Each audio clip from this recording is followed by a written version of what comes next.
TET 2017 এবং TET 2022-এ যথাক্রমে 23টি এবং 24টি রং অ্যান্সার কির সাপেক্ষে আমরা মামলা করেছিলাম। সেই মামলাগুলো দীর্ঘদিন থেকে পেন্ডিং ছিল এবং সেই মামলাতে মহামান্য বিচারপতিদের নির্দেশে কলকাতা হাইকোর্টের ডিভিশন বেঞ্চের নির্দেশে এক্সপার্ট কমিটি কনস্টিটিউট হয়।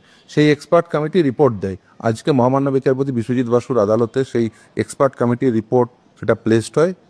মহামান্য আদালত সেটি দেখেন এবং দেখার পরে ম্যাটারটি আগামী সোমবার রেখেছেন যে এক্সপার্ট কমিটির ওই রিপোর্টের সাপেক্ষে কতগুলো প্রশ্নের বা কতগুলো অ্যান্সার এর সাপেক্ষে পিটিশনার অ্যাজ ওয়েল এজ যারা পিটিশন করেননি অর্থাৎ সকলেই, তিনি আজকে যেটা বলেছেন ওপেন কোর্টে যে সকলেই নাম্বার পাবেন এবং অ্যাজ ওয়েল এজ বোর্ডও বলেছেন সেটা, ফলে সকলেই নাম্বার পাবেন, কিন্তু কতগুলো প্রশ্নে সেটা সোমবার জানা যাবে। কিন্তু আজকে রিপোর্টটা প্লেসড হয়েছে এবং রিপোর্টটা তিনি ওপেন করেছেন মহামান্য আদালত, এবং সেই রিপোর্টের যে একটি অংশ বোর্ডকে দেবেন, বোর্ড তারপর জানাবে যে কোন মডালিটিজের এই নাম্বারগুলো দেওয়া হবে যারা পরীক্ষার্থী ছিলেন টেট 2017 এবং টেট 2022-এ। আশা করি অনেকেই পাশ করবেন, ফলে তারাও এই যে নতুন নিয়োগ প্রক্রিয়া চলছে সেখানে পার্টিসিপেট করতে পারবেন। এদিকে প্রাথমিকে টেটের ভুল প্রশ্ন নিয়ে মামলা, কমিটির রিপোর্ট পেশ হলো। 2017-2022-এর টেটের ভুল প্রশ্ন নিয়ে কলকাতা হাইকোর্টে মামলা হলো। রিপোর্ট জমা দিয়েছে আদালত নিযুক্ত বিশেষজ্ঞ কমিটি। সৌভিক মজুমদার রয়েছেন টেলিফোন লাইনে। সৌভিক, কি জানা যাচ্ছে? দেখো, প্রাথমিক পর্যবেক্ষণে মাননীয় বিচারপতি বিশ্বজিৎ বসু জানিয়েছেন যে যারা মামলা করেছেন এবং যারা মামলা করেননি প্রত্যেকেই কিন্তু এই ভুল প্রশ্নের জন্য নম্বর পাবেন, কিন্তু এই নম্বর কিভাবে, কাদের এবং কোন পদ্ধতিতে দেওয়া হবে সে বিষয়ে প্রাথমিক শিক্ষা পর্ষদ সিদ্ধান্ত গ্রহণ করবে এবং সেই সিদ্ধান্তের প্রেক্ষিতে আগামী সোমবার কলকাতা হাইকোর্ট তার চূড়ান্ত নির্দেশ দেবে। এখন তুমি জানো যে যখন এই সাম্প্রতিককালে প্রাথমিক শিক্ষক নিয়োগের জন্য ইতিমধ্যে বিজ্ঞপ্তি জারি করা হয়েছে, সেই বিজ্ঞপ্তি জারি হওয়ার পরেই কলকাতা হাইকোর্টে ফের নতুন একটি মামলা হয় এবং সেই মামলাতে বলা হয় যে 2017 এবং 2022 এই দুটি যে টেট ছিল সেই দুটি টেটে ইতিমধ্যে 23টি এবং 24টি প্রশ্ন ভুল রয়েছে, এই মর্মে কলকাতা হাইকোর্টে মামলা হয়েছিল। সেই মামলা এখনো বিচারাধীন রয়েছে, তার চূড়ান্ত ফয়সলা এখনো পর্যন্ত হয়নি।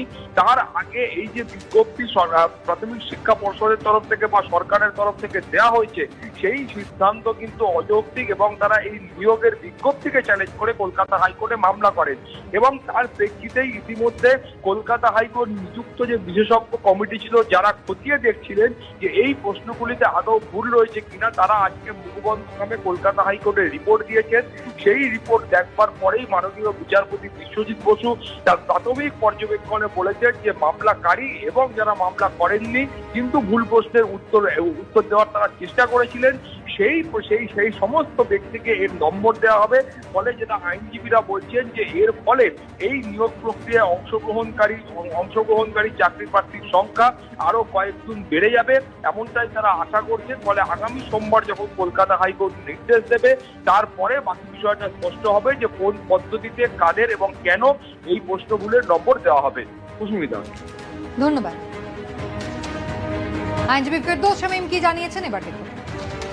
টেট 2017 এবং টেট 2022-এ যথাক্রমে 23টি এবং 24টি রং অ্যান্সার কির সাপেক্ষে আমরা মামলা করেছিলাম। সেই মামলাগুলো দীর্ঘদিন থেকে পেন্ডিং ছিল এবং সেই মামলাতে মহামান্য বিচারপতিদের নির্দেশে কলকাতা হাইকোর্টের ডিভিশন বেঞ্চের নির্দেশে এক্সপার্ট কমিটি কনস্টিটিউট হয়। সেই এক্সপার্ট কমিটি রিপোর্ট দেয়। আজকে মহামান্য বিচারপতি বিশ্বজিৎ বসুর আদালতে সেই এক্সপার্ট কমিটির রিপোর্ট সেটা প্লেসড হয়।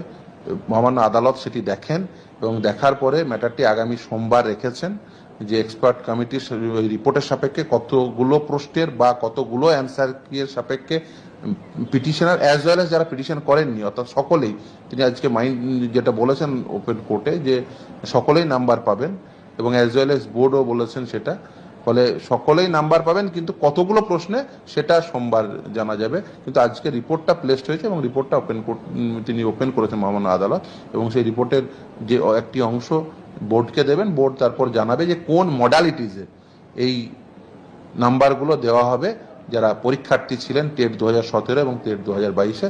আশা করি অনেকেই পাশ করবেন, ফলে তারাও এই যে নতুন নিয়োগ প্রক্রিয়া চলছে সেখানে পার্টিসিপেট করতে পারবেন।